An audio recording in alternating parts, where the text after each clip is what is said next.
Hi, everyone. My name is Roy Sherman, and I own Sherman Asset Management here in Ventura. And I specialize in helping people who are self employed with no employees work on their retirement planning and their tax planning strategies. And the reason that I do this, or that I work with self-employed people, is that there's a lot more advantage when you are self-employed compared to being an employee of someone else.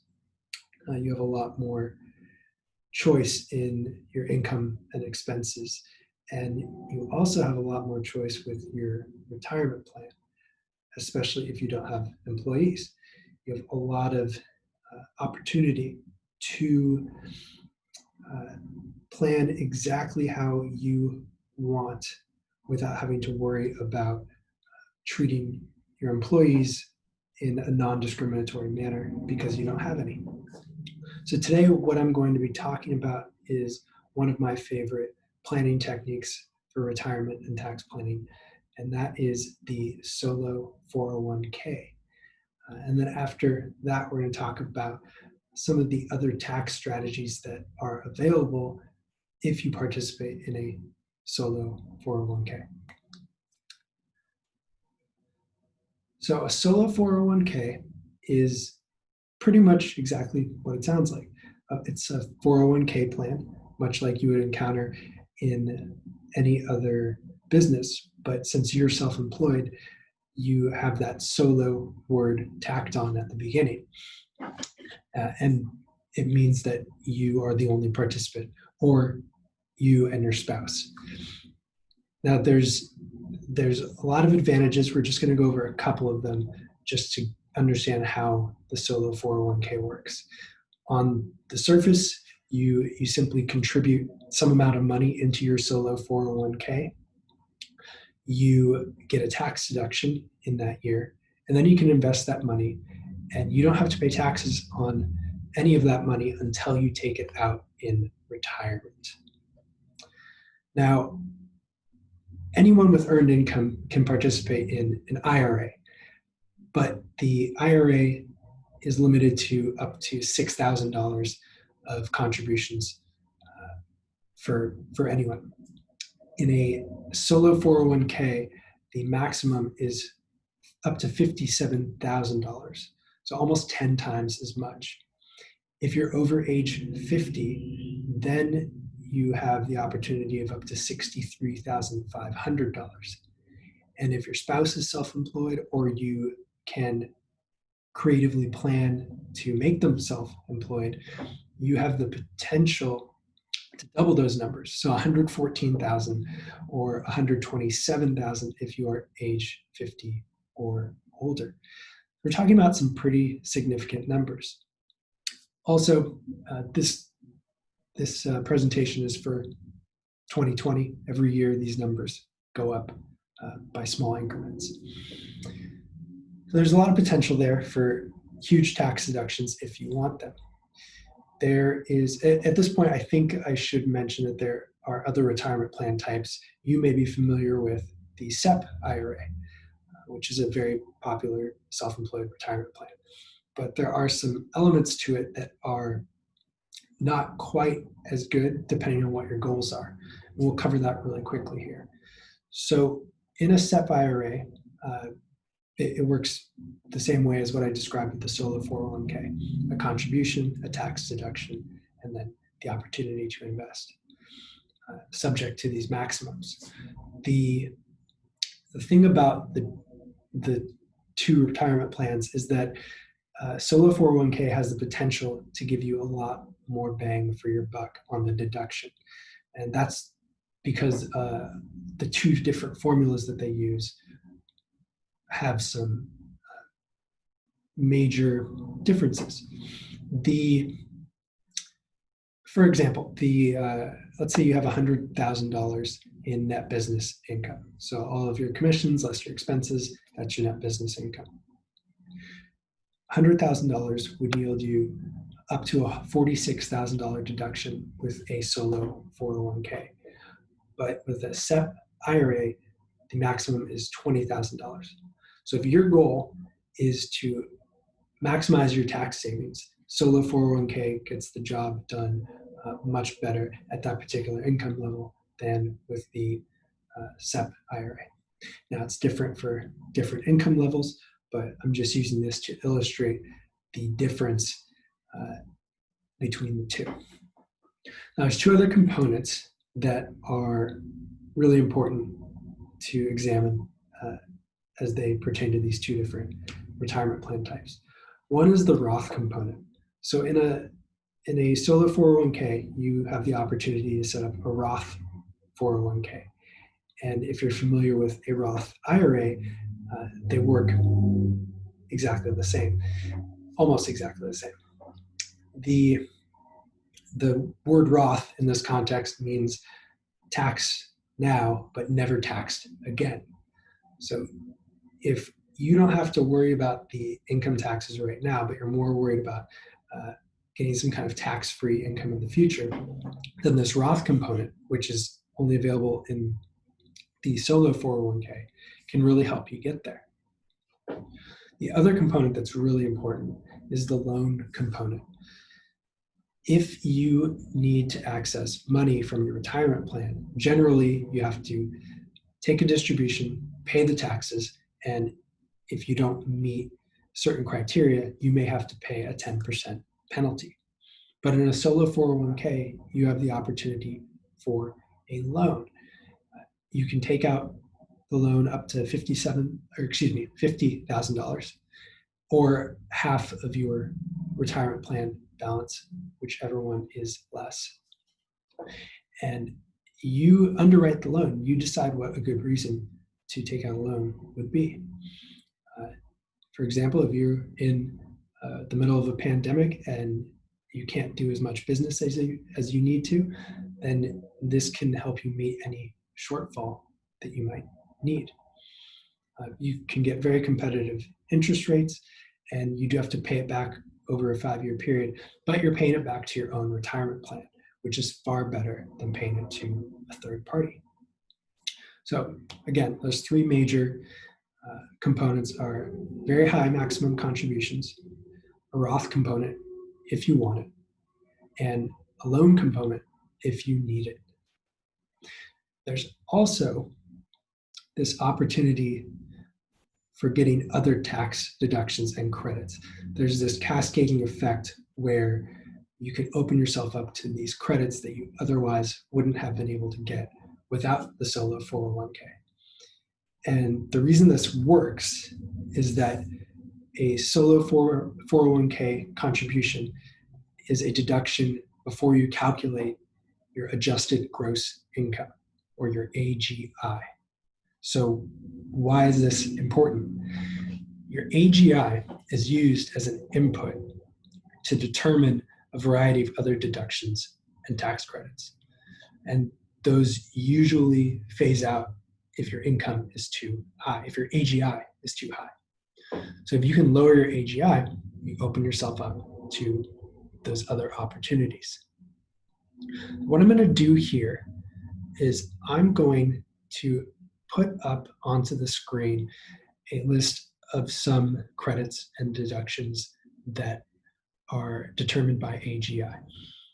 And what I would encourage you to do is to take a look at this chart and see what scenario are you in, what is your expected AGI for this year, and can you get to a point where you can, if you're over that AGI, can you get to a point where you would be below it? And if you can, then the solo 401k not only gives you that contribution deduction, but opens you up to these other deductions and credits. So I'm going to share my screen here.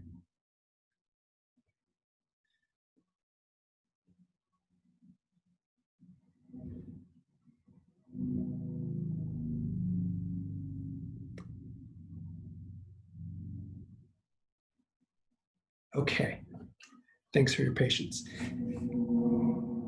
We'll start off with credits that apply to people who have children.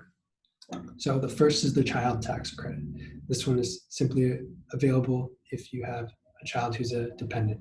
You have to meet some criteria, AGI being one of them, and you have up to a $2,000 tax credit that you can take if you meet the criteria, and that's per child. Now, if you have a child who is in college or about to be in college, I would suggest paying attention to these next two credits related to higher education. The first one is the American Opportunity Tax Credit, or AOTC. This is the better of the two credits. The credit is based upon the tuition that you pay, and it is worth up to $2,500 per student. So if you have 3 kids in college, that's potentially $7,500 in credits, as long as you are below that AGI threshold. It's very important.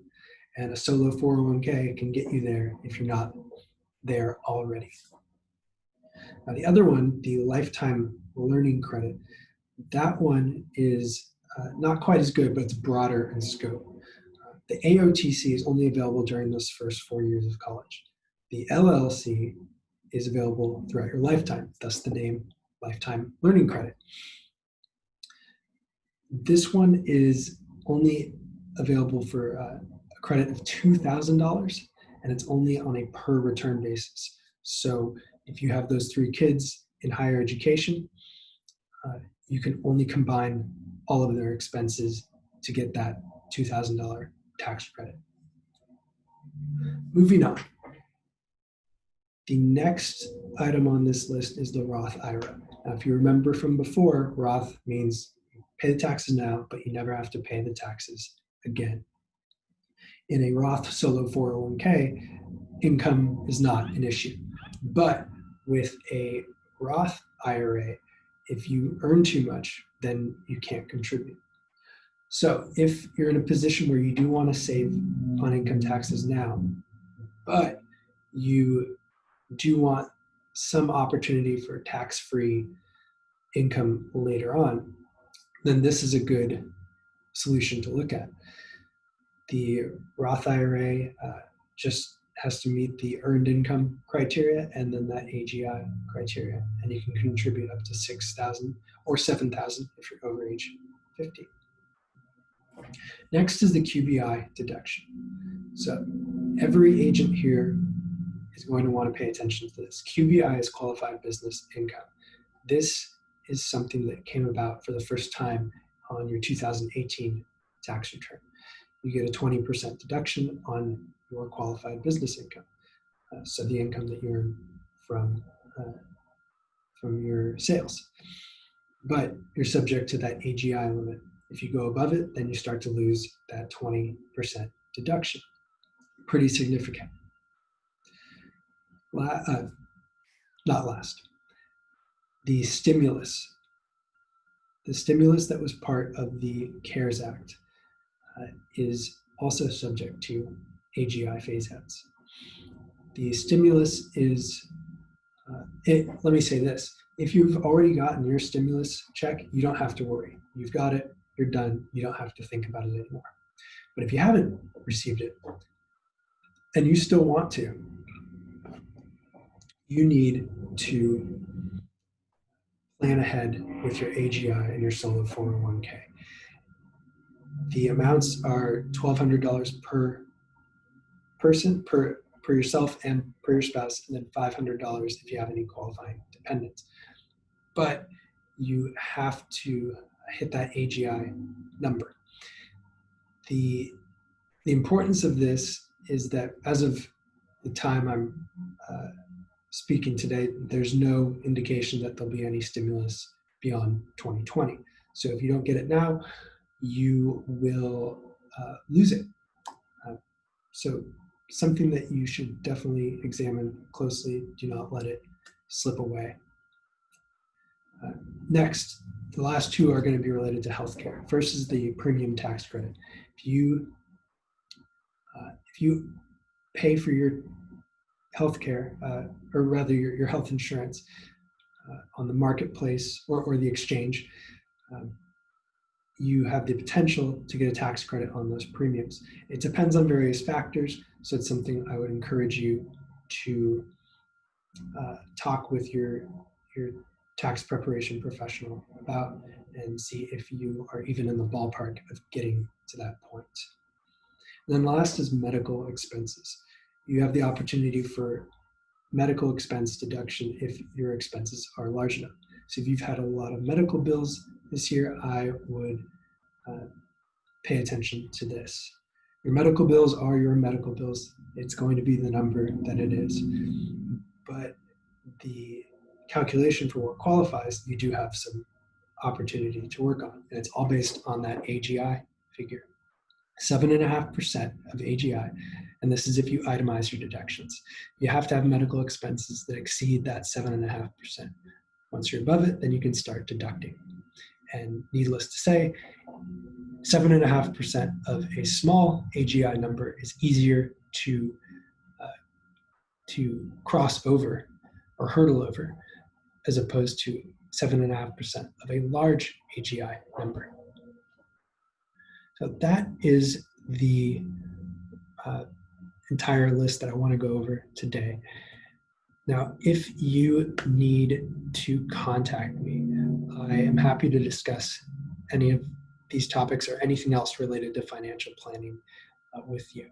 So you have my phone number here and my email address. You can reach out whenever you want, but I would suggest doing it sooner rather than later. And here's why. As we approach the end of the year, you've got a pretty good idea of what your income is going, or what your income is and what it's going to be throughout the next couple of months. The solo 401k has some deadlines, the most important of which is December 31st. You do need to make a decision and get your solo 401k set up, documentation, get the account set up by December 31st in order to qualify your income for this year. Doesn't mean that you have to contribute the money right away. You have until the time you complete your tax return to do that.